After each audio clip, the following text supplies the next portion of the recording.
Iya, Bismillahirrahmanirrahim. Assalamualaikum warahmatullahi wabarakatuh. Waalaikumsalam warahmatullahi wabarakatuh. Alhamdulillah, summa alhamdulillah, wa kadzalika alhamdulillah, amma ba'du. Pada kesempatan pagi hari ini, alhamdulillah kita masih diberikan kesehatan, kenikmatan oleh Allah Subhanahu wa taala dalam mengikuti pembelajaran ilmu lugha. Kali ini kelompok 8 ingin menjelaskan terkait dengan sejarah linguistik dari periode awal hingga modern.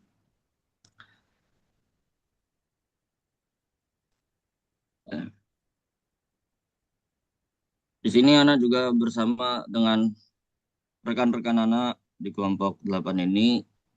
Ada saya sendiri Muhammad Fauzi Ramadan selaku moderator, ada Alia Humaiza, Rizkia Ramadhani, kemudian Genia, dan juga Alicia Tazkia.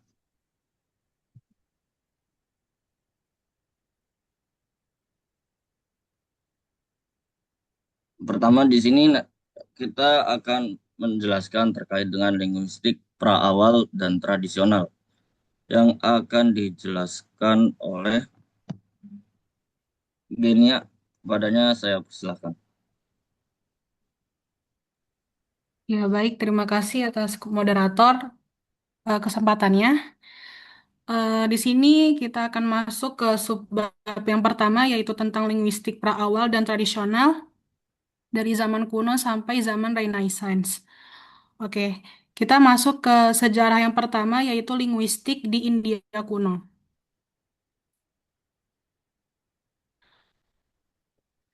Linguistik di India kuno awalnya berkembang karena adanya keinginan untuk menjaga kemurnian bahasa Sanskerta yang digunakan dalam kitab suci Weda.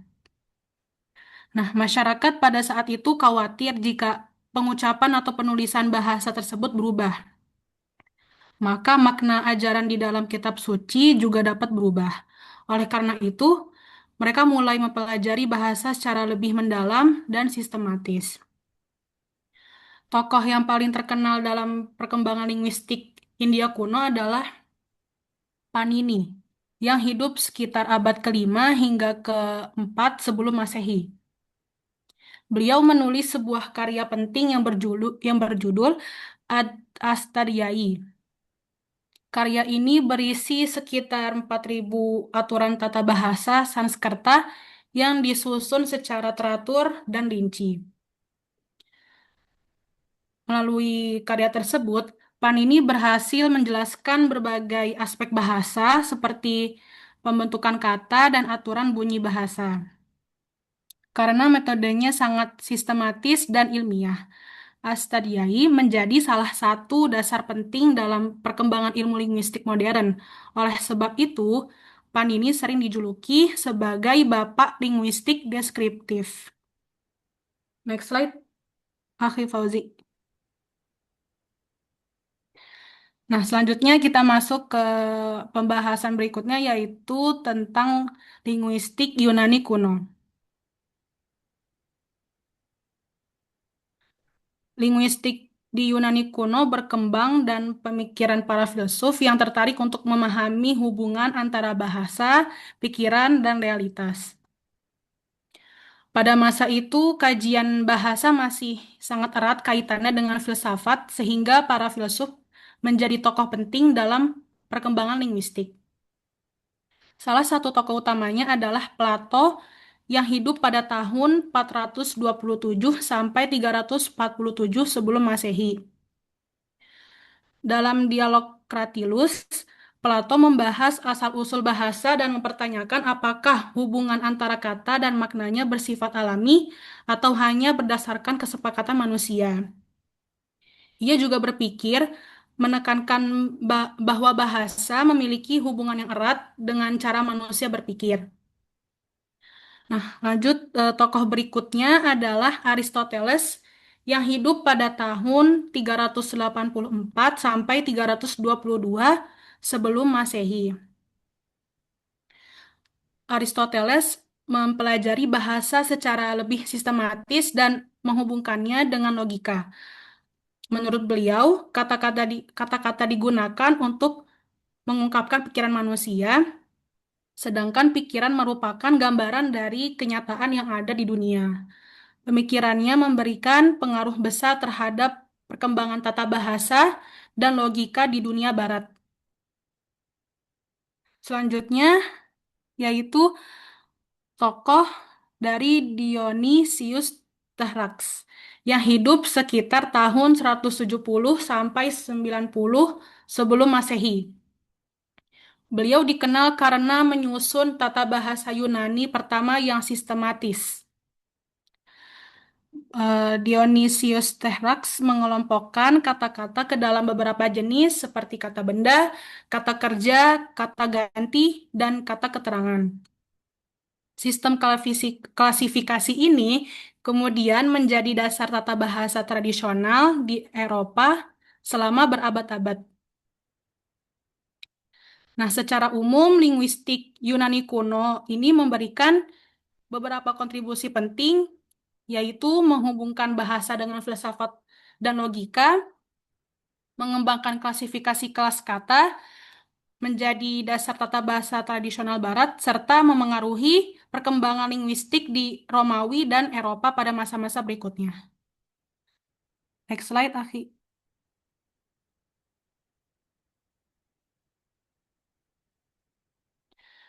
Pembahasan yang ketiga yaitu tentang linguistik Romawi. Linguistik Romawi berkembang setelah bangsa Romawi mengadopsi pemikiran linguistik dari Yunani kuno. Namun, kajian tersebut kemudian disesuaikan untuk mempelajari bahasa Latin yang merupakan bahasa resmi Kekaisaran Romawi.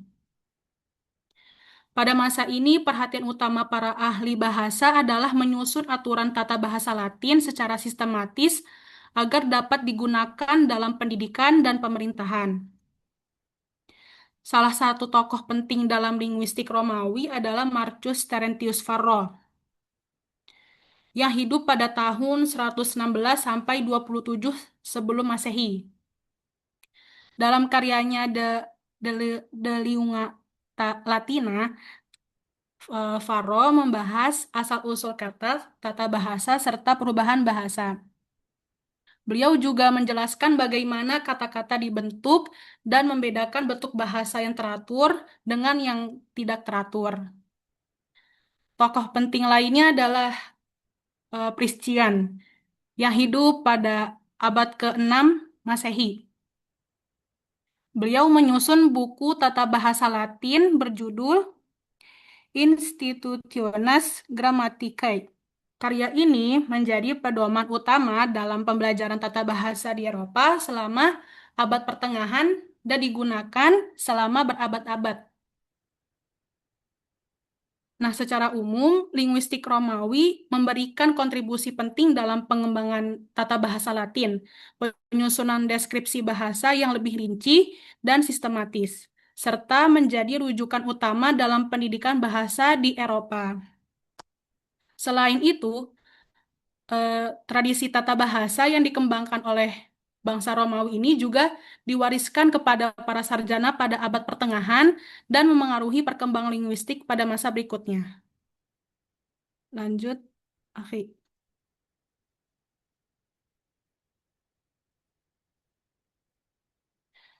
Selanjutnya, linguistik abad pertengahan.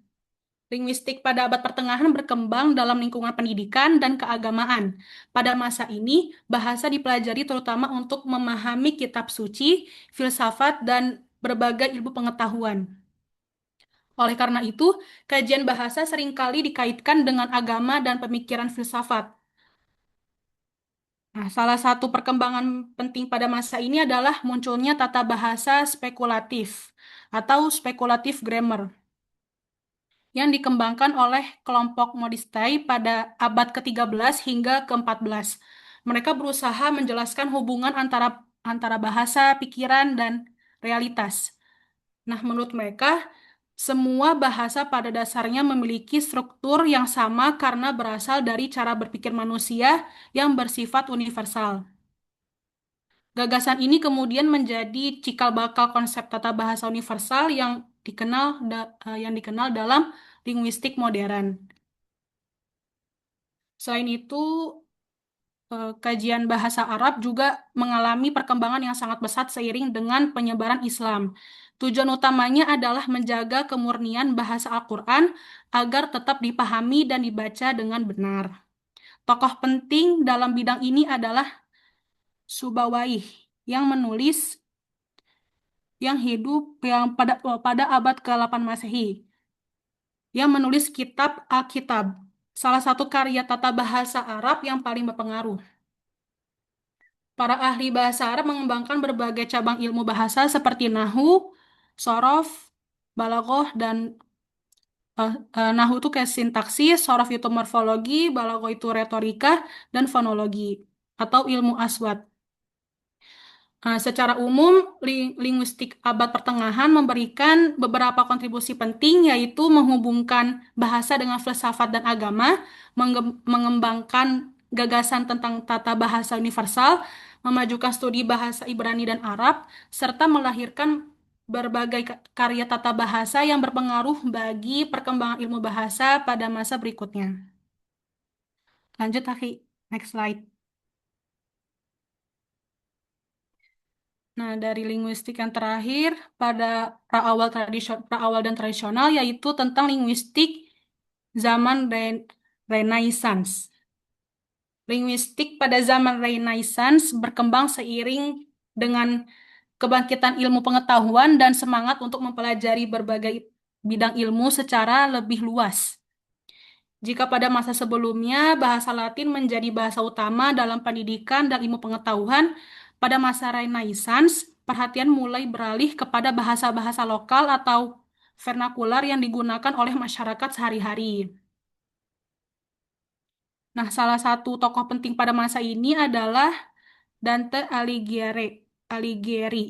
Melalui karyanya yaitu De Vulgari Eloquentia, Dante berpendapat bahwa bahasa vernakular memiliki kedudukan yang sama pentingnya dengan bahasa Latin dan layak digunakan dalam sastra maupun ilmu pengetahuan.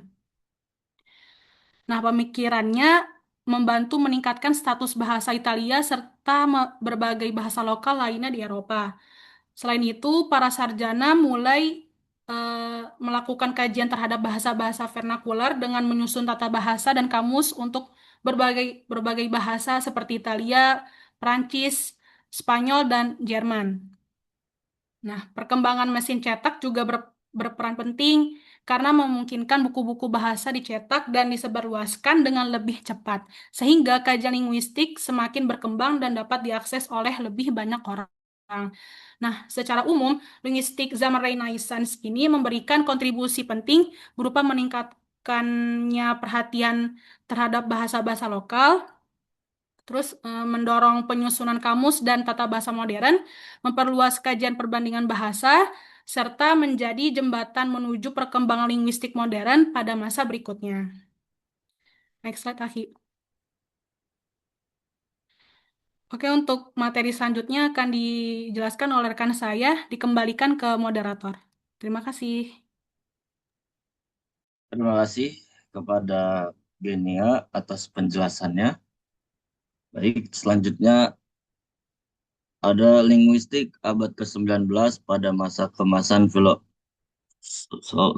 dan historis komparatif yang akan dijelaskan oleh Alia Humaiza. Kepadanya saya silakan. Oke, terima kasih moderator atas kesempatannya. Selanjutnya kita akan bahas linguistik di abad ke-19, yaitu masa keemasan filologi dan historis komparatif. Kalau bahas linguistik di abad ke-19, periode ke-19 ini bisa dikatakan sebagai salah satu masa paling penting dalam sejarah perkembangan linguistik. Karena sebelumnya itu kajian bahasa lebih banyak bahas gimana bahasa itu seharusnya digunakan. Misalnya aturan tata bahasa yang benar atau salah. Tapi di abad ke-19 ini terjadi perubahan cara pandang. Para ahli ini mulai melihat kalau bahasa itu bukan sesuatu yang tetap, tapi bahasa itu sesuatu yang terus berkembang dan bisa punya perubahan. Mereka mulai meneliti dari mana suatu bahasa itu berasal. Apakah satu bahasa itu punya hubungan sama bahasa lain dan gimana bahasa tersebut bisa berubah. Nah, karena banyak penelitian pada masa ini yang berfokus sama sejarah dan perbandingan bahasa, abad ke-19 ini kemudian dikenal sebagai masa keemasan filologi dan linguistik historis komparatif. Boleh di next slide? Selanjutnya kita kenalan sama metode komparatif dalam hubungan genetis antar bahasa. Metode utama yang berkembang pada masa ini itu metode historis komparatif, teman-teman. Metode ini dipakai dengan cara ngebandingin beberapa bahasa untuk ngelihat apakah bahasa tersebut tuh punya hubungan sejarah. Nah, hal yang dibandingkan itu bukan cuma kata-kata, tapi sistem bunyi, bentuk kata, struk sama struktur tata bahasa.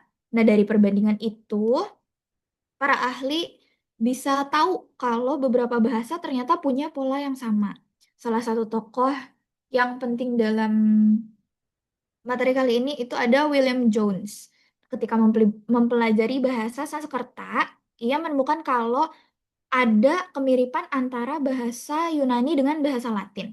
Nah, penemuan ini jadi titik awal munculnya gagasan bahwa bahasa-bahasa itu tuh berasal dari satu rumpun yang sama, yaitu bahasa Indo-Eropa. Dari sini kajian bahasa tuh mulai berkembang, bukan cuma untuk paham bahasa itu sendiri, tapi untuk mengetahui sejarah hubungan antar bangsa melalui bahasa. Boleh di next slide? Oke, selanjutnya kita kenalan sama tokoh-tokoh penting dalam periode kali ini, periode linguistik historis komparatif. Setelah munculnya metode komparatif, banyak ahli yang mengembangkan kajian komparatif ini. Masing-masing tokoh itu punya kontribusi yang berbeda-beda. Pertama, ada Rasmus Rask dari Denmark. Beliau ini ngelakuin penelitian dengan membandingkan bahasa-bahasa yang dianggap memiliki hubungan. Beliau melihat persamaan bentuk kata, perubahan bunyi sebagai dasar untuk tahu hubungan antar bahasa. Selanjutnya ada Jacob Grimm yang terkenal sama hukum Grimm-nya, yaitu teori untuk mengenal perubahan bunyi yang terjadi secara teratur dalam perkembangan bahasa Indo-Eropa. Nah, teori itu menunjukkan kalau bahasa itu memiliki pola-pola tertentu. Boleh di next slide? Selanjutnya ada Franz Bopp dari Jerman. Beliau ini berperan dalam mengembangkan tata bahasa komparatif. Ia nih ngebandingin struktur tata bahasa dari berbagai bahasa Indo-Eropa untuk melihat hubungan di antara bahasa tersebut.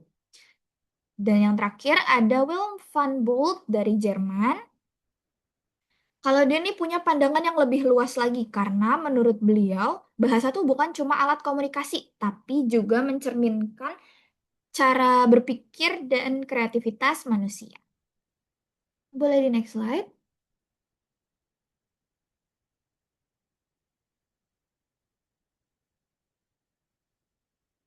Oke.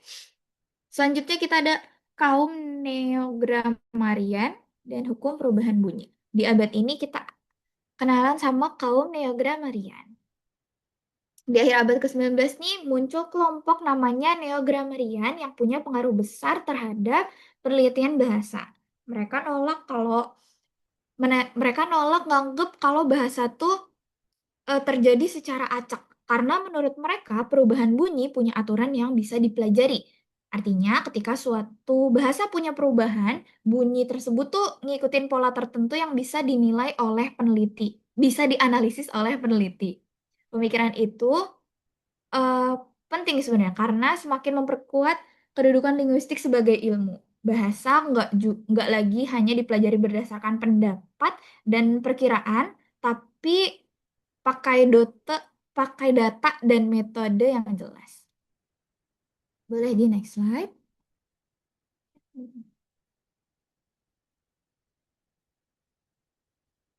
Oke, yang terakhir ada dampak historis komparatif terhadap linguistik di abad ke-20. Terhadap linguistik abad modern ya teman-teman ini. Nah, dari seluruh perkembangan yang tadi kita udah bahas, bisa dilihat kalau abad ke-19 ini punya fondasi yang kuat untuk linguistik modern. Metode historis komparatif ini ngajarin kalau bahasa itu bisa dipelajari secara sistematis melalui data dan perbandingan. Nah, perkembangannya mulai mempengaruhi munculnya aliran-aliran baru pada abad ke-20, yaitu strukturalisme. Kalau di abad ke-19, para ahli banyak bertanya tentang sejarah dan asal-usul bahasa, maka di abad ke-20 ini perhatiannya mulai geser ke gimana bahasa bekerja sebagai sebuah sistem.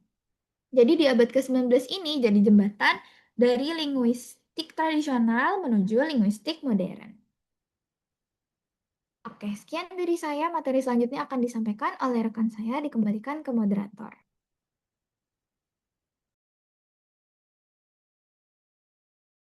Baik, terima kasih pada Alia Faiza atas penyampaian materinya. Materi selanjutnya akan dijelaskan oleh Alicia Tazkia. Kepadanya saya persilahkan. Baik, terima kasih moderator atas kesempatannya. Boleh di next slide. Jadi kali ini kita akan membahas tentang linguistik abad ke-20, khususnya lahirnya aliran strukturalisme. Jadi teman-teman, kalau misalnya kita lihat di slide ini, abad ke-20 itu bisa dibilang sebagai masa paling revolusioner dalam sejarah linguistik. Kenapa? Karena di abad ini tuh linguistik benar-benar menjadi eh, resmi menjadi ilmu yang mandiri. Jadi dia punya objek kajian, punya metode, dan punya teori yang khas. Nah, pemicu utamanya itu adalah seorang tokoh bernama Ferdinand de Saussure. Ini kita pernah dibahas ya di awal-awal. Kalau kalian mau tahu orangnya yang mana, yang ini orangnya ya, Ferdinand de Saussure melalui bukunya yang berjudul Cours de Linguistique Générale yang terbit pada tahun 1916. Jadi buku itu sebenarnya disusun oleh murid-muridnya setelah beliau meninggal karena Saussure ini tidak pernah menerbitkan buku selama hidupnya, tapi karya inilah yang mengubah segalanya. Nah, Saussure itu sampai dijuluki sebagai bapak linguistik modern. Jadi intinya sebelum Saussure ini, seperti yang tadi sudah dibahas oleh rekan-rekan saya, linguistik itu masih historis, jadi masih melihat bahasa dari sejarahnya. Tapi Saussure itu mengubah menjadi ilmu yang lebih sistematis. Boleh di next slide. Nah, selanjutnya kita akan membahas konsep utama itu, maaf typo ya. Thanks, Angel. Jadi yang pertama itu ada langue dan versus paralel. Jadi begini, Saussure itu membedakan bahasa itu jadi dua hal. Langue itu maksudnya sistem bahasa yang abstrak, yang bersifat sosial dan dimiliki bersama oleh suatu komunitas penutur. Misalnya tata bahasa Indonesia, kosakata, aturan-aturan yang kita sepakati bersama. Nah, sedangkan paralel itu adalah tuturan konkret yang dihasilkan oleh individu dalam situasi tertentu. Misalnya, ya saat kita ngobrol, cerita-cerita santai. Nah, jadi objek kajian utama linguistik menurut Saussure itu si language-nya, karena language itu sistematis dan bisa dikaji secara objektif. Selanjutnya ada signifiant dan signify. Jadi ini tuh tentang tanda bahasa. Saussure itu bilang kalau misalnya tanda bahasa itu seperti dua sisi mata uang yang nggak bisa dipisahkan. Signifiant atau penanda itu adalah bentuk fisiknya, misalnya bunyi atau tulisan. Sedangkan signify itu adalah petanda, jadi konsep atau makna yang diwakili. Contohnya itu kata meja. Nah, signify-nya kan bunyi mejanya, sedangkan signify-nya itu adalah konsep benda berkaki empat yang kita pakai untuk belajar gitu. Nah, satu hal penting, kalau misalnya hubungan antara keduanya itu arbitrer, artinya mana suka. Jadi, ya terserah kenapa benda itu disebut meja, bukan meje atau meju, karena kesepakatan aja, nggak ada alasan khusus. Boleh di next slide.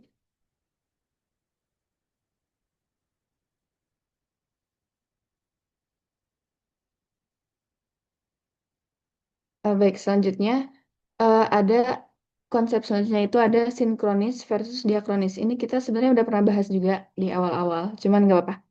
Jadi Saussure itu membedakan dua cara kita melihat bahasa. Yang pertama sinkronis itu mengkaji bahasa pada satu titik waktu tertentu. Misalnya kita mempelajari bahasa Indonesia sekarang aja tanpa melihat sejarahnya. Sedangkan diakronis itu mengkaji perkembangan bahasa sepanjang waktu. Misalnya bagaimana bahasa Melayu berubah menjadi bahasa Indonesia. Nah, Saussure ini lebih mengutamakan pendekatan yang sinkronis. Kenapa? Karena menurutnya bahasa itu paling baik dipahami saat sistemnya itu sedang mantap gitu, bukan saat sedang berubah-ubah. Jadi lebih baik kita lihat bahasa sebagai sistem yang utuh pada masa sekarang. Selanjutnya ada relasi sintagmatik versus paradigmatik. Jadi Saussure juga bilang bahwa satuan-satuan bahasa itu punya dua jenis hubungan. Sintagmatik itu hubungan linier, misalnya urutan kata dalam kalimat.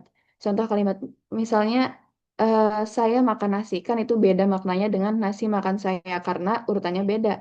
Sedangkan paradigmatik atau asosiatif itu adalah hubungan antar kata yang bisa saling menggantikan di posisi yang sama. Misalnya di posisi subjek itu bisa pakai saya, kamu, dia, atau mereka. Nah, kedua relasi ini membentuk sistem bahasa secara keseluruhan. Boleh di next slide. Nah, selanjutnya, setelah Saussure ini gagasannya menyebar ke seluruh Eropa dan melahirkan beberapa aliran. Nah, di slide ini kita akan membahas aliran-aliran strukturalisme yang di Eropa. Pertama itu aliran Praha. Eh, aliran ini tuh didirikan pada 1926. Tokoh-tokohnya ada Trubetskoy dan Roman Jakobson. Jadi sumbangan terbesar mereka itu ada di bidang fonologi. Mereka tuh memperkenalkan konsep fonem sebagai unit bunyi yang membedakan makna yang sudah kita pernah bahas sebelumnya. Misalnya bedanya kata bapak dan papa itu karena perbedaan fonemnya B dan P. Nah, mereka juga mengembangkan teori fitur distintif dan memisahkan secara tegas antara fonologi dan fonetik. Yang kedua itu ada aliran Copenhagen atau disebut juga glossematik. Tokohnya itu ada Louis. Nah, aliran itu pendekatannya lebih formal dan matematis. Jadi, Louis ini menganalisis bahasa secara aljabar dengan membedakan antara bentuk dan isi. Selanjutnya ada juga aliran Jenewa. Ini itu aliran yang meneruskan tradisi langsung Saussure karena Jenewa itu adalah kota asalnya Saussure. Mereka itu fokus mengembangkan semiotika atau ilmu tentang tanda secara umum. Jadi intinya gagasan Saussure itu berkembang ke berbagai arah di Eropa dan masing-masing punya ciri khas sendiri. Boleh di next slide. Nah, selanjutnya, kalau di Eropa strukturalisme itu lebih teoritis, kalau di Amerika strukturalisme itu berkembang dengan corak yang berbeda, yaitu lebih empiris dan behavioristik. Ada tiga tokoh utama di sini. Yang pertama, Franz Boas. Beliau ini sebenarnya seorang antropolog yang banyak meneliti bahasa-bahasa suku asli Amerika. Nah, prinsip utamanya itu adalah setiap bahasa harus dideskripsikan berdasarkan sistemnya sendiri. Jadi kita nggak boleh memaksakan pola-pola bahasa Eropa ke bahasa lain. Ini penting banget karena bahasa asli Amerika itu kan sangat berbeda dengan bahasa-bahasa Eropa. Yang kedua ada Edward Sapir. Jadi murid dari Boas ini tuh mengembangkan kajian tentang hubungan antara bahasa dan budaya bersama dengan Benjamin Lee Whorf. Mereka itu merumuskan hipotesis relativitas linguistik. Jadi intinya bahasa yang kita gunakan itu mempengaruhi cara kita memandang dan memahami dunia. Jadi cara berpikir kita tuh dipengaruhi oleh bahasa yang kita pakai. Nah, yang ketiga ada Leonard Bloomfield. Nah, kalau Leonard ini mungkin yang paling terkenal di strukturalisme Amerika. Dia punya karya yang berjudul Language yang terbit tahun 1933. Jadi dia itu mengadopsi pendekatan behaviorisme dari psikologi. Menurutnya linguistik itu harus berdasar empiris, artinya hanya mengkaji data yang bisa diamati secara langsung. Dia nggak mau pakai konsep-konsep mental yang nggak bisa dibuktikan. Jadi bahasa itu dilihat sebagai perilaku yang bisa diamati, bukan sebagai sesuatu yang ada dalam pikiran aja. Boleh di next slide. Selanjutnya kita lihat ciri-ciri umum dari strukturalisme. Nah, meskipun aliran Eropa dan Amerika itu punya perbedaan, tapi secara umum strukturalisme itu punya 4 ciri utama. Yang pertama, mereka itu mengutamakan bahasa lisan sebagai objek kajian, bukan bahasa tulisan, karena bahasa lisan itu lebih dasar dan alami. Yang kedua, mereka menggunakan pendekatan sinkronis, artinya bahasa pada masa sekarang, bukan sejarahnya. Yang ketiga, mereka memandang bahasa sebagai sistem tanda, di mana setiap unsur bahasa baru itu punya makna dalam relasinya dengan unsur lain dalam sistem tersebut. Nah, yang terakhir itu mereka bersifat deskriptif dan empiris. Artinya mendeskripsikan bahasa apa adanya, bukan bagaimana seharusnya. Jadi linguistik itu menggambarkan pemakaian bahasa, bukan mengatur atau membenarkan bahasa. Nah, jadi strukturalisme ini benar-benar meletakkan fondasi yang kuat bagi linguistik modern. Meskipun nanti di generasi berikutnya yang akan dijelaskan rekan saya itu ada Chomsky yang menggeser paradigma ini dalam teori generatifnya. Tapi konsep-konsep yang dikenal Saussure dan aliran struktural ini tetap menjadi dasar yang wajib dipahami oleh setiap linguis. Salah satunya kita. Intinya strukturalisme itu fokus pada bahasa lisan. Dia itu melihat bahasa sebagai sistem yang utuh pada zamannya dan bersifat objektif dalam mendeskripsikan bahasa. Inilah yang membuat linguistik itu diakui sebagai ilmu pengetahuan modern. Boleh di next slide. Selanjutnya akan dijelaskan oleh rekan saya. Saya kembalikan ke moderator. Baik, terima kasih kepada Alicia Tazkia atas penyampaian materinya. Materi selanjutnya akan dijelaskan oleh Rizkia Romadoni. Padanya saya persilahkan. Baik, terima kasih moderator atas kesempatannya. Selanjutnya yaitu linguistik modern, generativisme dan perkembangan pasca 1960-an. Nah, yang pertama yaitu lahirnya generativisme sebagai revolusi linguistik modern. Sebelum munculnya teori Chomsky, kajian linguistik didominasi oleh strukturalisme yang dipengaruhi Leonard Bloomfield. Pada masa itu, bahasa dipelajari melalui bentuk-bentuk yang dapat diamati, seperti bunyi, kata, dan kalimat. Selain itu, kajian bahasa juga dipengaruhi oleh teori behaviorisme yang menganggap bahwa bahasa dipelajari melalui stimulus, respons, dan pengaruh lingkungan. Karena itu, kemampuan berbahasa dipandang sebagai hasil kebiasaan yang terbentuk dari pengalaman.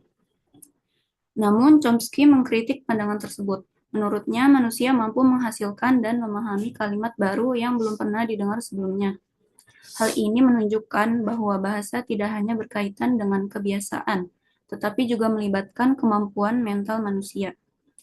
Karena itu, Chomsky mengubah fokus kajian linguistik dari sekedar mendeskripsikan bentuk bahasa menjadi menjelaskan kemampuan mental yang memungkinkan manusia berbahasa. Perubahan inilah yang dikenal sebagai revolusi Chomskyan. Boleh di next slide?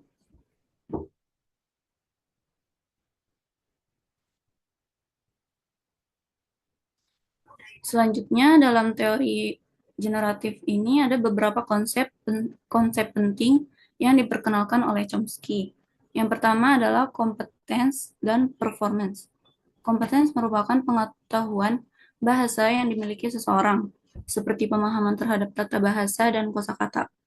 Sedangkan performance adalah penggunaan bahasa dalam situasi nyata.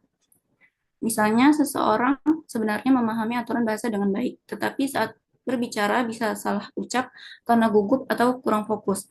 Kesalahan seperti itu termasuk performance, bukan competence. Selain itu, Chomsky juga memperkenalkan konsep universal grammar atau tata bahasa universal. Menurut konsep ini, manusia memiliki kemampuan bawaan untuk mempelajari bahasa, sehingga anak-anak dapat menguasai bahasa dengan relatif cepat, meskipun tidak diajarkan semua aturan bahasa secara langsung. Boleh di next slide? Nah, setelah membahas teori generatif, sekarang kita bisa melihat perbedaannya dengan strukturalisme yang tadi sudah dibahas oleh rekan saya. Nah, secara umum, strukturalisme yang dipelopori oleh Ferdinand de Saussure dan Leonard Bloomfield berfokus pada struktur bahasa yang tampak dan dapat diamati. Karena itu, pendekatan yang digunakan bersifat deskriptif, yaitu menggambarkan unsur-unsur bahasa berdasarkan data yang ditemukan. Sementara itu, generativisme yang dikembangkan oleh Noam Chomsky memiliki fokus yang berbeda. Generativisme tidak hanya melihat bentuk bahasa yang tampak, tetapi juga berusaha menjelaskan sistem mental yang memungkinkan manusia memahami dan menghasilkan bahasa. Oleh karena itu, pendekatannya bersifat eksplanatif, yaitu menjelaskan bagaimana kemampuan berbahasa bekerja dalam pikiran manusia. Nah, perbedaan ini membuat kajian linguistik tidak lagi hanya berfokus pada bentuk bahasa, tetapi juga pada proses mental yang mendasari kemampuan berbahasa. Boleh di next slide?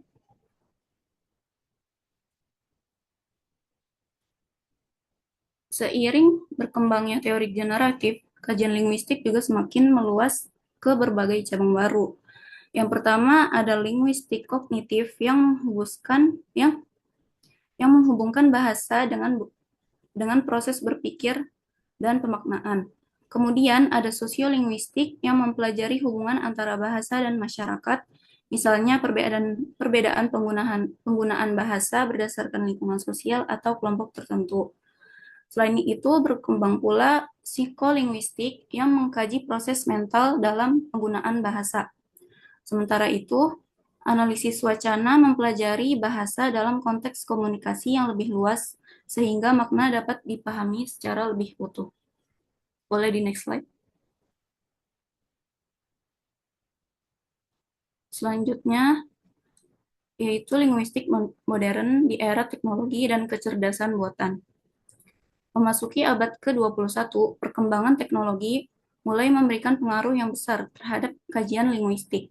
Salah satunya melalui linguistik korpus, yang memanfaatkan kumpulan data bahasa dalam jumlah besar untuk menemukan pola-pola penggunaan bahasa secara lebih objektif. Nah, di samping itu, berkembang pula linguistik komputasional yang menggabungkan linguistik dengan ilmu komputer. Bidang ini menjadi dasar bagi berbagai teknologi yang kita gunakan saat ini. Contohnya penerjemahan otomatis, chatbot, asisten virtual, hingga natural language processing atau NLP yang memungkinkan komputer memahami dan mengolah bahasa manusia. Boleh di next slide. Baik, selanjutnya akan dijelaskan oleh rekan saya. Saya kembalikan kepada moderator. Baik, terima kasih kepada Rizky Ramadhani atas penyampaian materinya dan juga Ana terima kasih kepada rekan-rekan Ana yang sudah menjelaskannya secara detail. Jadi kali ini kita akan menyimpulkan terkait apa yang sudah dijelaskan, yaitu linguistik sudah melewati perjalanan panjang dari zaman kuno dengan Panini dan Aristoteles berkembang lewat metode komparatif di abad ke-19, lalu direvolusi oleh Saussure dan Chomsky di abad ke-20, hingga kini berintegrasi dengan AI dan teknologi digital. Ini membuktikan bahwa linguistik adalah ilmu yang terus hidup dan berkembang mengikuti zaman. Mungkin itu saja dari kelompok kami. Oke. Mungkin saya tutup, Ana serahkan ke kelompok berikutnya. Assalamualaikum warahmatullahi wabarakatuh. Waalaikumsalam warahmatullahi wabarakatuh. Ya, sebentar ya, sebentar kita beli komentator. Iya, luar biasa ya. Itu apa namanya, paparan linguistiknya Anda, ya kan? Mungkin juga dibantu AI, ya kan? Nah, itu sangat luar biasa. Nah, tetapi setiap periode memang di situ sebagai penyempurna ya, sebagai penyempurna dari sebuah kajian-kajian sebelumnya ya. Jadi ketika bahasa itu ada ya, bahasa itu adalah fenomena alam ya, bahasa itu adalah fenomena alam yang memang diberikan kepada manusia ya. Jadi bahasa itu memang sebuah fenomena alam yang hanya diberikan kepada manusia ya. Kalau misalnya di Al-Qur'an itu Nabi Adam dikasih di situ kata al-asma ya. Wa 'allama Adam al-asma' kullaha tsumma 'aradahum 'alal malaikah. Al-asma itu bisa diterjemahkan atau bisa ditafsirkan menurut orang bahasa. Nabi Adam itu diberikan satu mukjizat ya, yaitu adalah bahasa ya, bahasa. Ya, jadi Allah mengajarkan manusia dengan bahasa. Iya. Nah, dari sejarah dari sejarah perkembangannya yang dimulai mungkin dari sebuah keinginan, ya, pemurnian terhadap kitab-kitab suci dalam sejarah perjalanannya, ya, perjalanannya terhubung dengan karakter masyarakat, terhubung dengan psikologi masyarakat. Nah, sampai sekarang itu terhubung dengan AI, ya, terhubung dengan komputasi, ya, terhubung dengan AI, ya. Itu dimulai tentunya dari temuan atau sebuah gagasan dari para ilmuwan, ya. Saat itu memang, saat itu memang apa namanya eh, semua ilmu itu bersumber dari filsafat, ya. Semua itu bersumber dari filsafat. Karena apa? Karena filsafat itu adalah mempelajari ilmu dari akar-akarnya, ya kan? Jadi semua sumber ilmu pengetahuan itu dasarnya adalah filsafat. Maka orang-orang atau tokoh-tokoh ahli filsafat juga itu ketika dihubungkan dengan bahasa, mereka juga lah sebagai pemelopor kajian ilmu bahasa, ya, seperti Plato misalnya kan. Nah, hubungan dengan eh, pribadi seseorang atau behaviorisnya dengan lingkungannya dan lain sebagainya. Nah, sehingga bahasa itu menjadi sebuah fenomena alam yang terbentuk karena adanya pengaruh lingkungan. Ya, contoh misalnya kan di kita sebuah istilah, ya, sebuah istilah padi, ya, padi saja di kita, ya kan, itu ada banyak namanya, ya, ada banyak namanya. Ada nasi, sementara orang Inggris cuma menamakannya rice. Ada beras, ya, ada padi, semuanya orang orang Inggris mengatakannya rice. Tapi di kita sebagai pengguna bahasa yang terhubung dengan kebiasaan atau budaya yang kita miliki, kita mempunyai banyak istilah, ya, mempunyai banyak istilah. Anda mungkin tidak tahu istilah apa namanya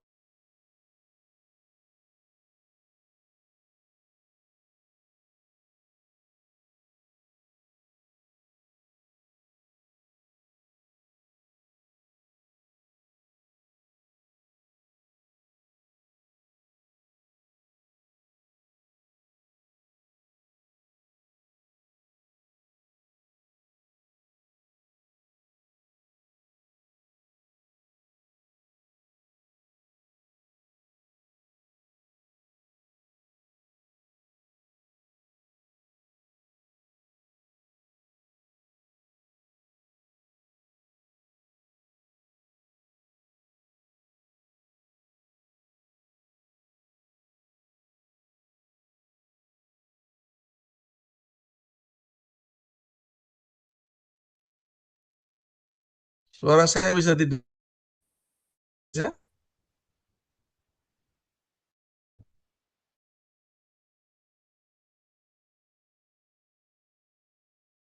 Putus-putus, Ustaz.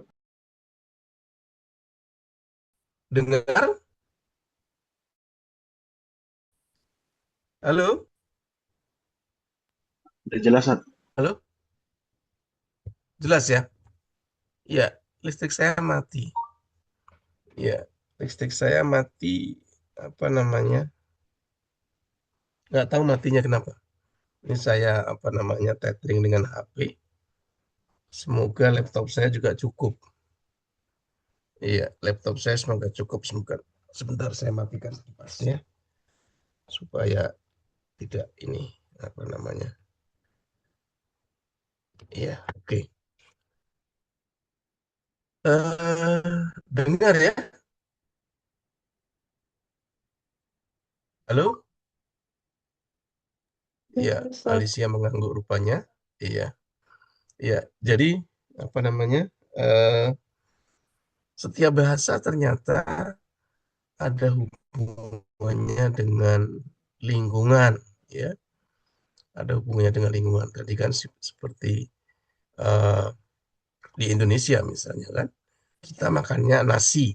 Ternyata nasi itu istilahnya menjadi banyak. Sementara orang Arab cuma kita mengatakan bahasa Arabnya urz, al-urzu. Orang Inggris mengatakan rice.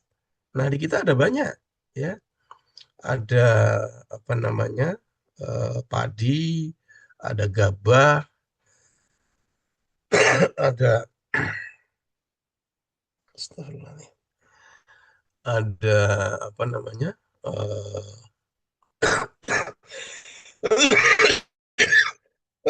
astagfirullah, ada eh, nasi, ya, bahkan di nasi pun ada banyak kan, ada remeh, ya, di Sunda misalnya kan, ada upo kalau di Jawa, ya kan, nasi sedikit, nasi banyak, nasi sekarang, nasi kemarin.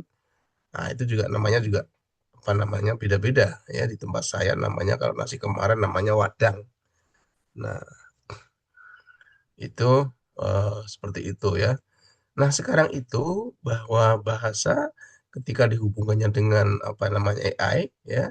Nah, di S2 linguistik terapan, ya, hari ini itu mahasiswanya banyak apa namanya eh, mengambil judulnya adalah linguistik berbasis korpus, ya, linguistik berbasis korpus dengan mesin pencarian apa gitu, saya lupa ya, kemarin juga mereka yang tahu itu kan.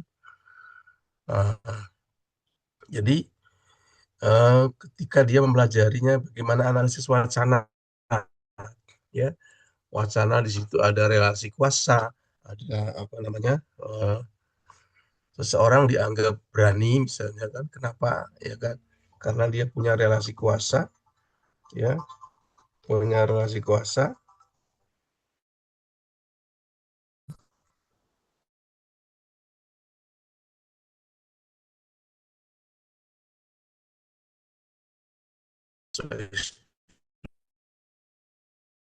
Khususnya linguistik,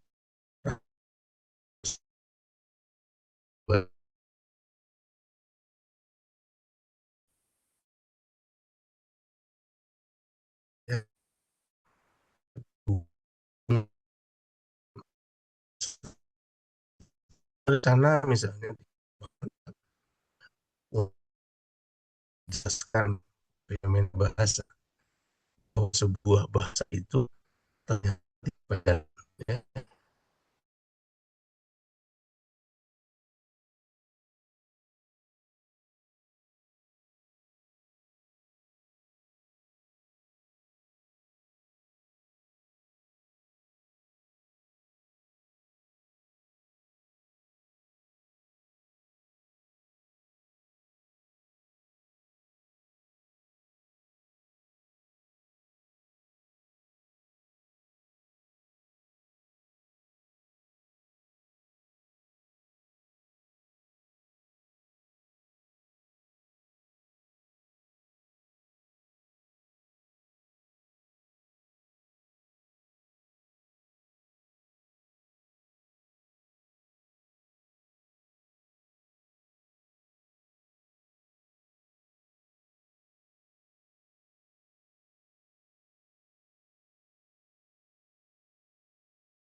Iya,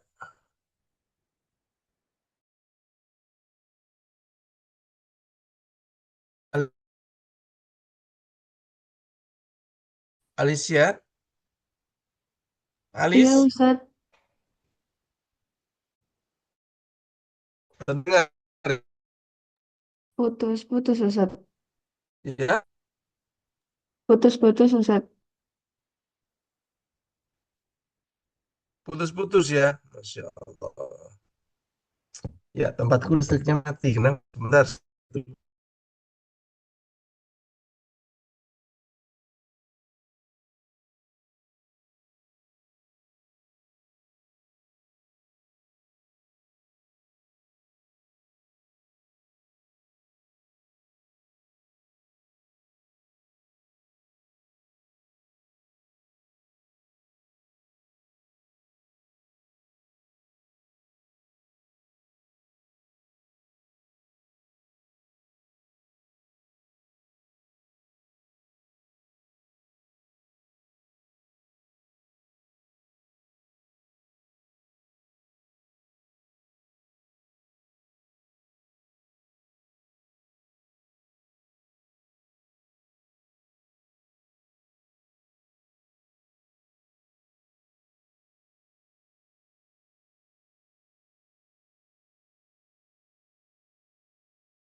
Saya sudah tersambung lagi. Udah, Halo, Ustaz. Sudah, Ustaz. udah ya. Iya. Astaga. Ya, tempat saya listriknya mati rupanya. Ya, iya, putus-putus mungkin ya. Eh, jadi di dalam analisis wacana itu ada mata kuliahnya nanti kalau misalnya Anda di S2, ya analisis wacana. Di S1 juga sekarang sudah ada kalau nggak salah, tapi di tingkat dasar ya, bahwa bahasa, ya, ini dengar ya, dengar nggak? Dengar, Zat. Kedengeran Halo? Ustadz, kedengeran. Dengar, Zat. Dengar.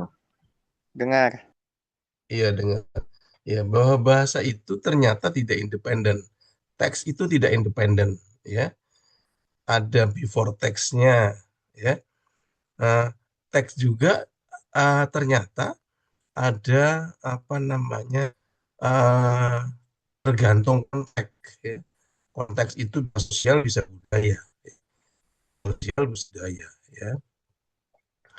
Nah, sehingga nanti bisa menghasilkan after text. Nah, after text seperti itu. Nah, yang itu disebut sebagai penafsirannya ya, penafsirannya. Jadi kalau misalnya saya ngomong sama Alicia, Alicia, kamu kok hari ini cantik ya, gitu kan. Nah, kamu hari ini cantik itu muji atau ngejek? Nah, before text-nya apa gitu loh. Terus ketika saya yang ngomong, ya, saya sebagai apa namanya dosen misalnya, atau saya sebagai temannya, atau sebagai apa namanya ibunya atau apa, itu akan beda, ya.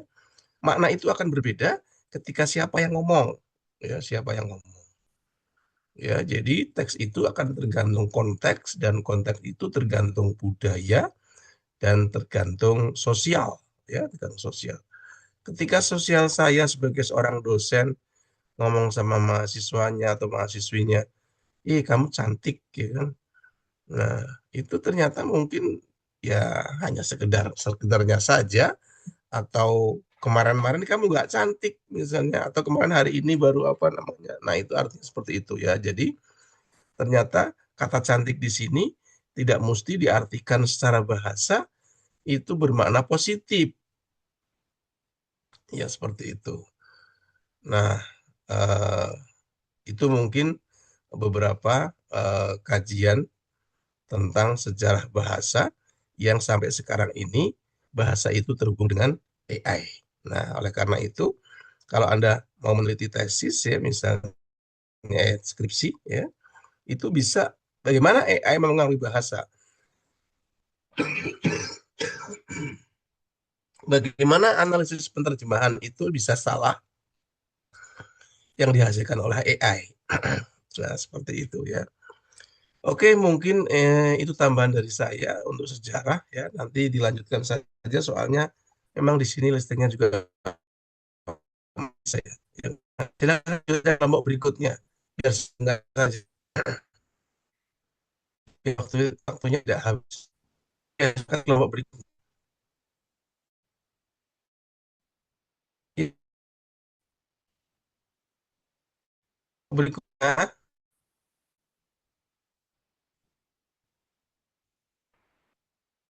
Mm-mm. Halo, kata-kata.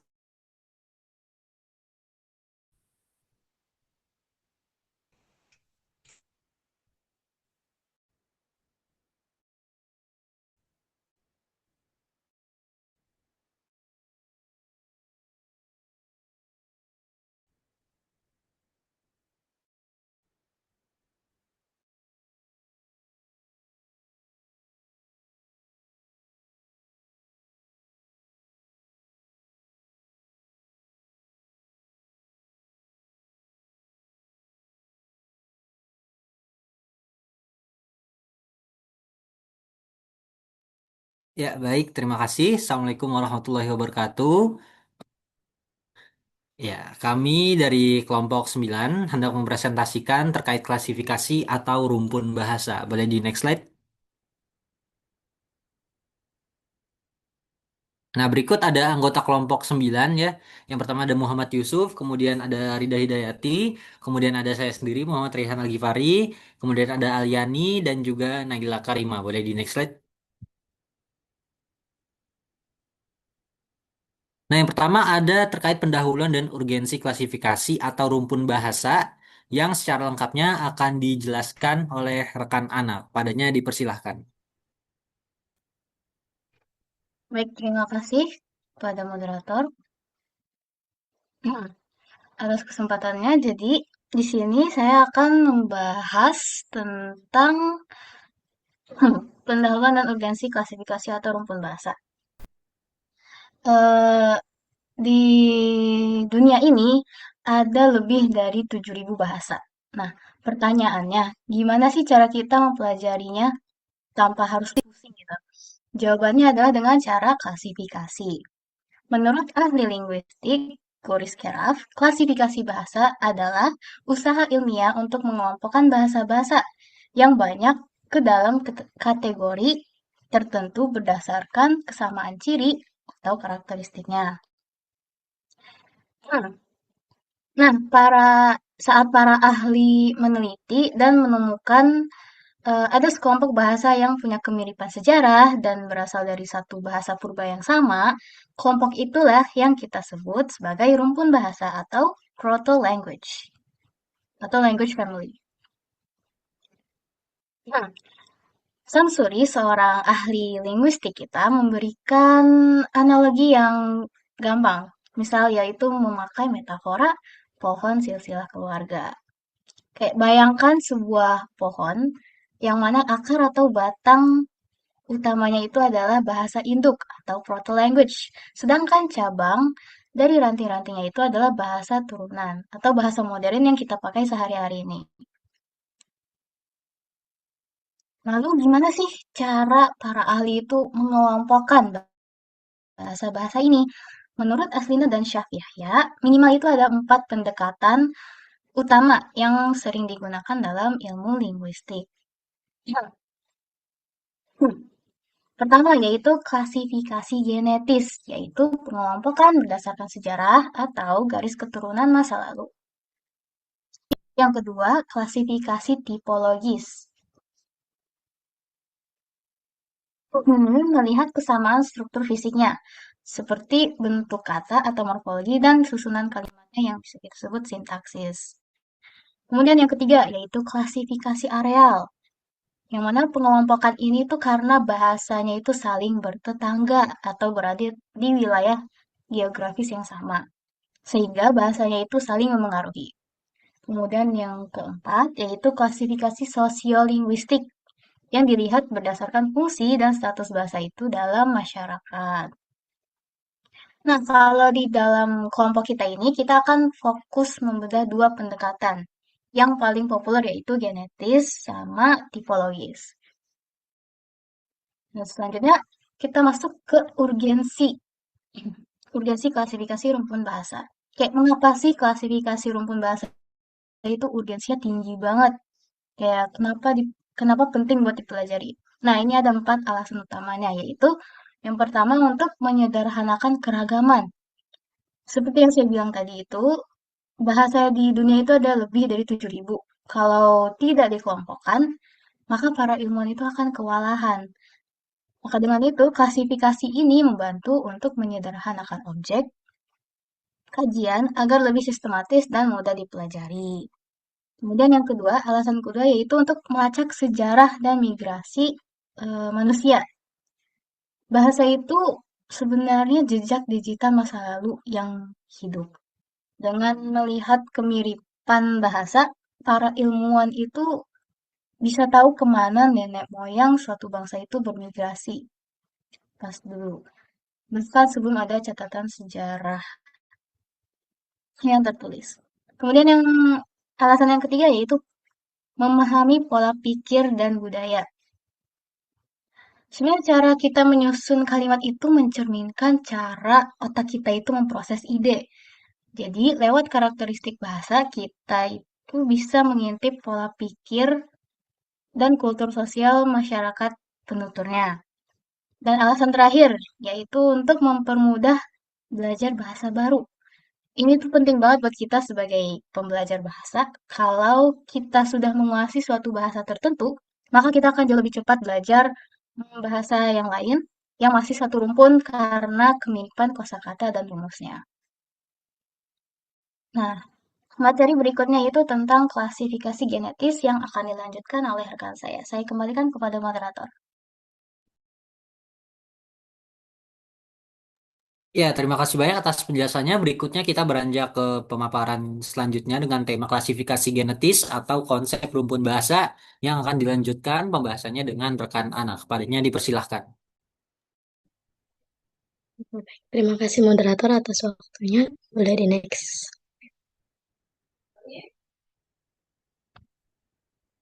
Next slide. Jadi kita beranjak ke klasifikasi genetis atau konsep rumpun bahasa. Klasifikasi genetis adalah pengelompokan bahasa-bahasa di dunia berdasarkan garis keturunan atau asal-usul sejarah yang sama. Nah, pendekatan ini itu memandang bahwa bahasa itu berkembang secara divergen atau memecah dan menyebar.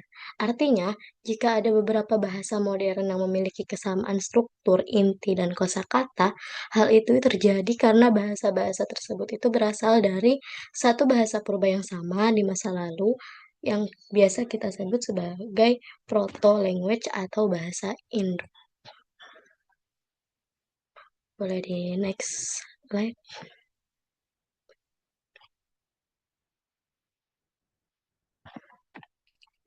Lalu ada tujuan klasifikasi genetis. Yang pertama, menentukan hubungan kekerabatan antar bahasa, yaitu untuk mengetahui apakah dua atau lebih bahasa itu memiliki asal-usul yang sama atau tidak. Yang artinya, contohnya bahasa Indonesia, Melayu, Jawa, sama Sunda itu memiliki sejumlah kosakata yang mirip, serta pola perubahan bunyinya itu juga teratur. Nah, dari perbandingan tersebut, para ahli itu menyimpulkan bahwa bahasa-bahasa itu memiliki hubungan kekerabatan dan bisa juga termasuk dalam rumpun bahasa. Yang kedua, merekonstruksi bahasa purba atau proto-language. Melalui klasifikasi genetis ini, para ahli itu memperkirakan bentuk bahasa nenek moyang tersebut. Jadi, bahasa purba itu bahasa leluhur yang sudah tidak digunakan lagi. Dan biasanya itu tidak memiliki buktinya secara tertulis. Nah, melalui klasifikasi genetis ini, para ahli itu dapat memperkirakan bahwa bentuk bahasa itu berasal dari bahasa nenek moyang yang dulu. Jadi meskipun proto-language ini sudah punah, tapi bentuk katanya itu bisa diperkirakan berdasarkan bahasa-bahasa turunannya. Lalu yang ketiga, menjelaskan perubahan bahasa dari masa ke masa. Di klasifikasi genetis ini membantu menjelaskan bagaimana suatu bahasa itu berkembang menjadi bahasa-bahasa baru. Contohnya, kita bisa lihat pada bagaimana suatu bunyi huruf itu bergeser secara konsisten dalam kurun waktu ratusan tahun. Misalnya, mengapa sih huruf W pada kata wengi itu di dalam bahasa Jawa itu bisa berubah menjadi huruf B pada kata bengi, itu ada di bahasa Jawa dialek lain, atau menjadi M pada kata malam di dalam bahasa Indonesia. Nah, melalui pemetaan genetis ini, perubahan-perubahan yang terlihat acak ini tuh sebenarnya memiliki pola yang sangat teratur. Lalu yang terakhir, menelusuri sejarah migrasi dan penyebaran manusia. Artinya tujuan ini itu membuktikan bahwa bahasa Malagasy itu ternyata berkerabat sangat dekat dengan bahasa Maanyan di Indonesia. Nah, para sejarawan itu mendapatkan bukti mutlak Di puluhan abad lalu, nenek moyang orang Madagaskar itu adalah para pelaut tangguh yang berlayar menyeberangi Samudra Hindia dari Nusantara. Lalu bahasa itu menjadi fosil hidup yang menceritakan arah rute perjalanan dan penyebaran peradaban manusia di masa lampau ketika catatan sejarah tertulis tersebut belum ada. Boleh di next.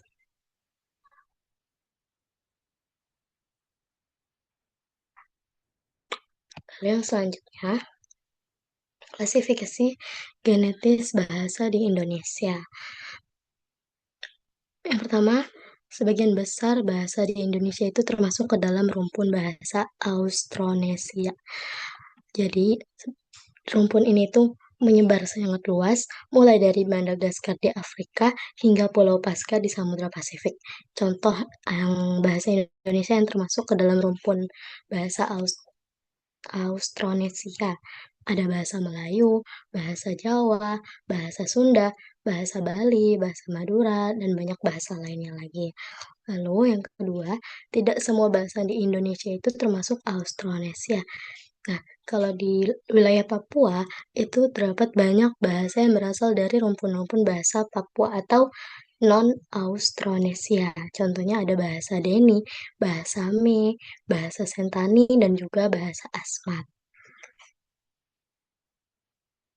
Oke, mungkin cukup dari saya kembalikan ke moderator.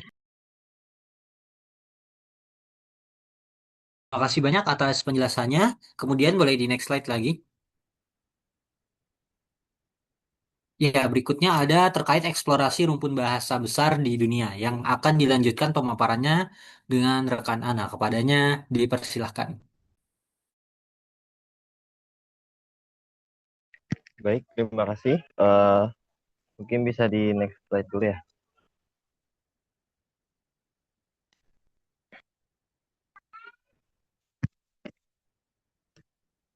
Oke, setelah kita mengetahui beberapa poin sebelumnya, di sini kenalkan sebelumnya saya Muhammad Yusuf Islam Ramadan yang akan mengajak teman-teman sekalian untuk mengenali induk atau rumpun bahasa besar di dunia.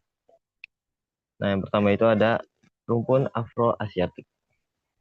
Rumpun Afro-Asiatik ini biasa disebut dengan jembatan dua benua.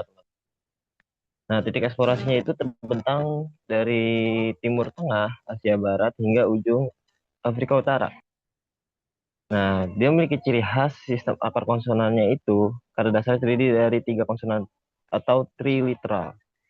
Contoh dalam bahasa Arabnya itu ada kataba untuk menulis dan kitabah untuk buku, kitab untuk buku, maktab untuk kantor. Eksistensi bunyinya itu faringal dan glotal. Memiliki bunyi-bunyi khas yang diproduksi di tenggorokan seperti huruf Ain, H dalam bahasa Arab. Bahasa utamanya itu seperti Arab, Ibrani, ada juga Hausa, Nigeria Utara. Terus ada juga yang kedua itu rumpun Indo-Eropa.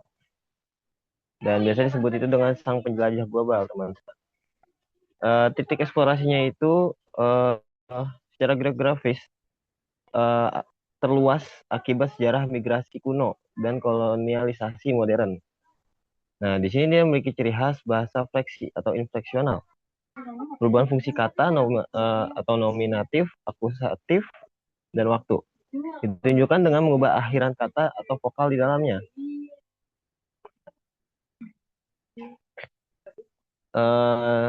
Itu ada gender gramatikal membagi kata benda menjadi maskulin, feminin, atau netral. Mirip konsep muzakkar dan mu'annas. Bahasa utamanya itu bisa kita temui seperti Inggris, Spanyol, Rusia, Prancis, dan lain-lain. Lalu yang ketiga itu ada rumpun Sino-Tibetan. Biasa disebut harmoni nada di Asia Timur. Eksplorasinya itu berpusat di dataran tinggi Tibet hingga lembah sungai di Tiongkok dan Asia Tenggara. Dia memiliki ciri khas itu bahasanya tonal, sistem nadanya itu satu kata yang sama jika diucapkan dengan nada tinggi, rendah, naik, atau bergelombang akan memiliki arti yang berbeda. seperti kayak di Cina gitu kan. Terus kayak mungkin ada juga Korea atau Jepang. Dan kalau misalnya di Asia Tenggara itu contohnya Burma itu Myanmar. Lalu yang keempat itu ada rumpun Austronesia. Biasa disebut dengan penjelajah samudra. Eksplorasinya ini memiliki rumpun bahasa maritim yang luar biasa. Nenek moyang penuturnya mengeksplorasi laut menggunakan perahu cadik dari Taiwan, menyebar ke Indonesia, Filipina, hingga Madagaskar, dan Selandia Baru. Ciri khasnya itu memiliki sistem afiksasi reef atau mengandalkan imbuhan, awalan, sisipan, dan akhiran untuk mengubah makna dasar kata.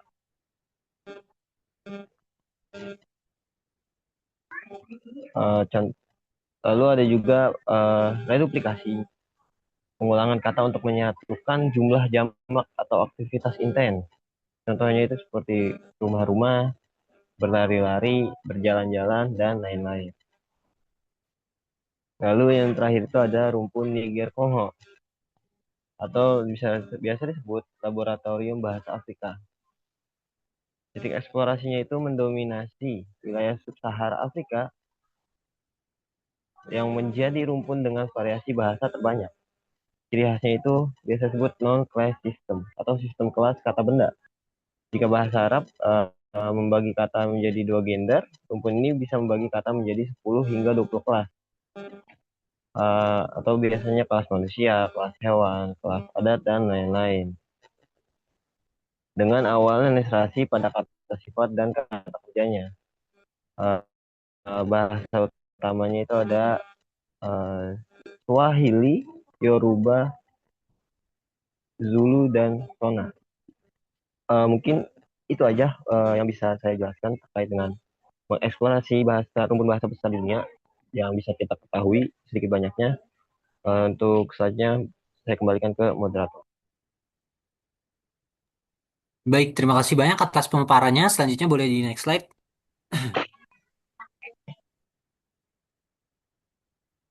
Ya, selanjutnya ada klasifikasi tipologis atau struktur morfologis yang akan dilanjutkan oleh rekan saya. Kepadanya dipersilakan.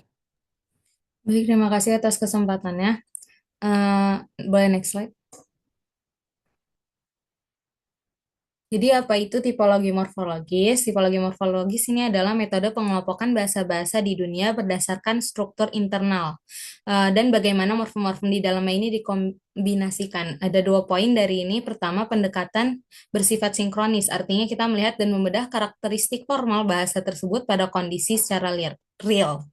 Kedua, klasifikasi ini sepenuhnya mengabaikan faktor genetis ataupun kekerabatan. Lalu bagaimana cara para linguistik memetakan bahasa-bahasa ini secara morfologis? Boleh di next slide.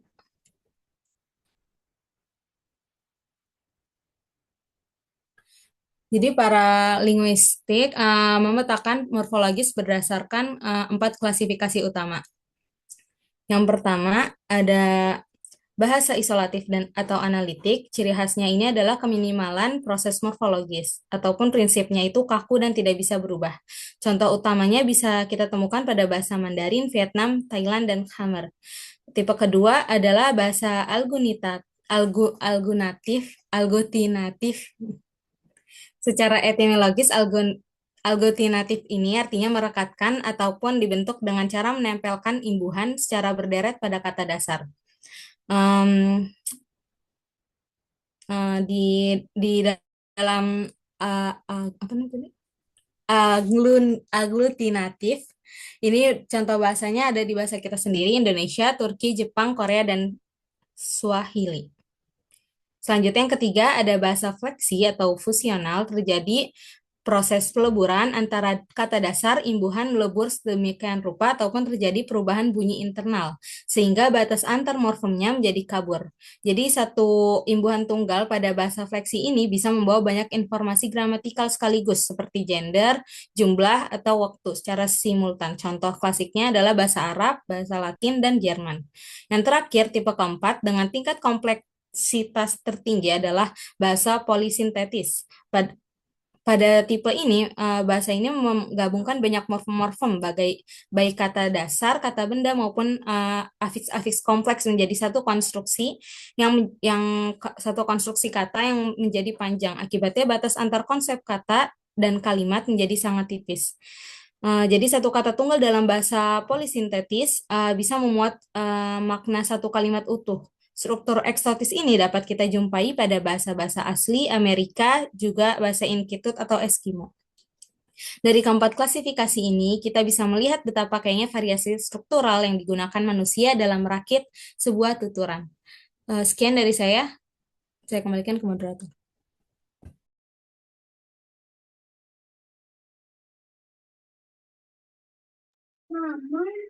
Ya, baik. Terima kasih banyak atas paparannya. Selanjutnya ada kasus unik dan juga kesimpulan yang akan dijelaskan oleh saya sendiri. Boleh di next slide.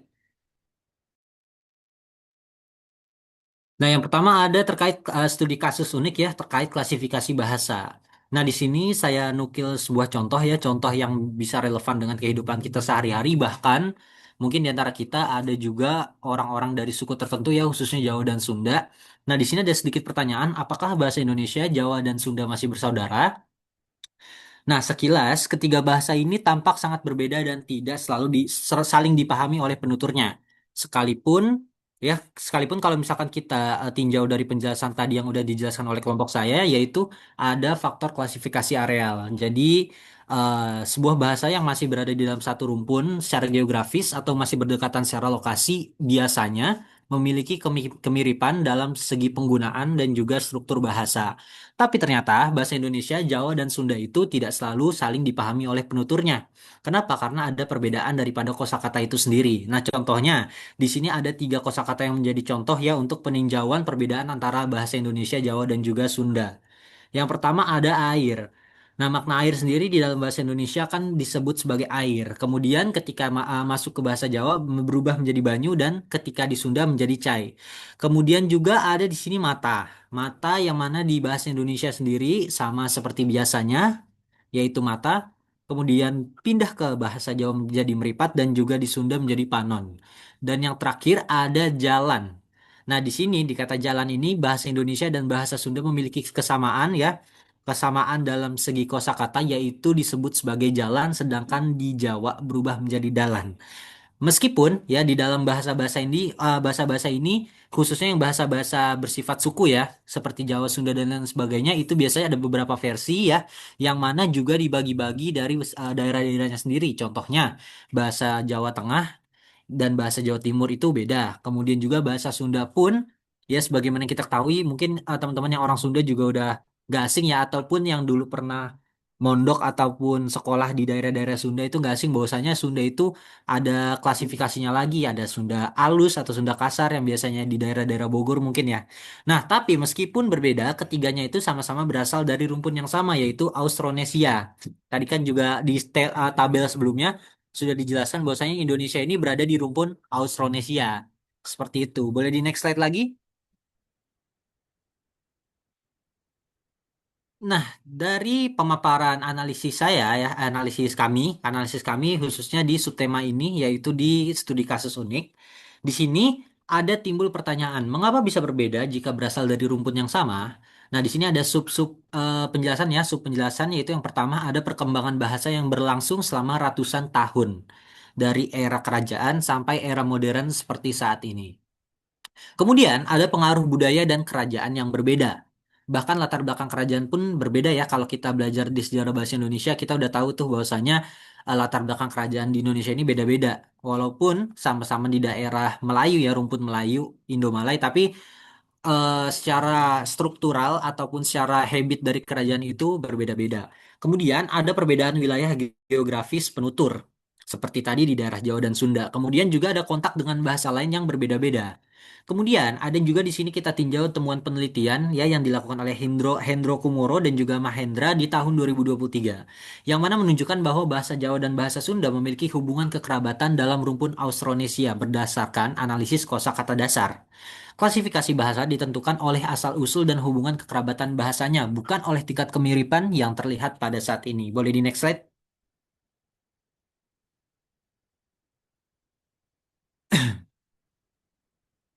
Nah, berikut kesimpulan dari presentasi kami, ya presentasi dari kelompok 9. Nah, klasifikasi atau rumpun bahasa adalah pengelompokan bahasa berdasarkan hubungan kekerabatan dan asal-usul yang sama.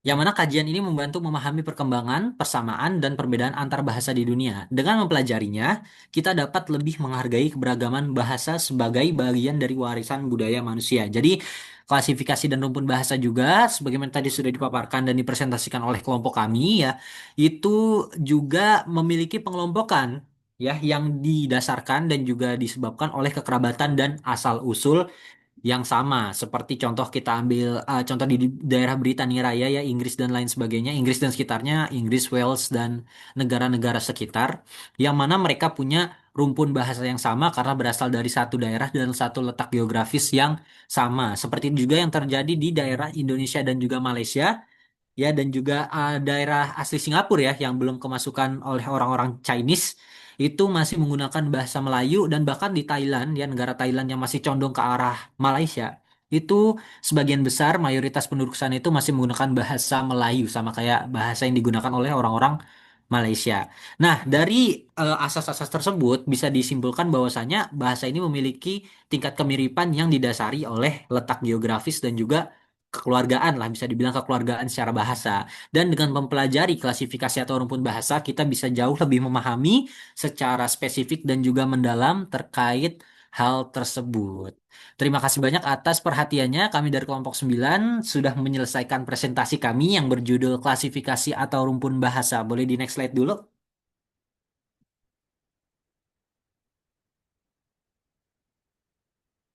Ya, terima kasih banyak atas perhatiannya dan juga antusiasme terhadap penjelasan dari kelompok kami. Kemudian, dikarenakan keterbatasan waktu dan sekarang sudah pukul 09:37 dan sudah kurang memungkinkan untuk adanya sesi tanya jawab karena waktu sisa 3 menit lagi. Jadi, sepertinya akan kami tutup untuk presentasi kami kali ini. Syukron kasiron, syukron kasiron ala husni ihtimamikum wa jitimaikum. Astaghfirukum sifan taman idza wajadtum al khata fi kalamina. Billahi taufiq wal hidayah. Wassalamualaikum warahmatullahi wabarakatuh. Kami kembalikan kepada Ustadz.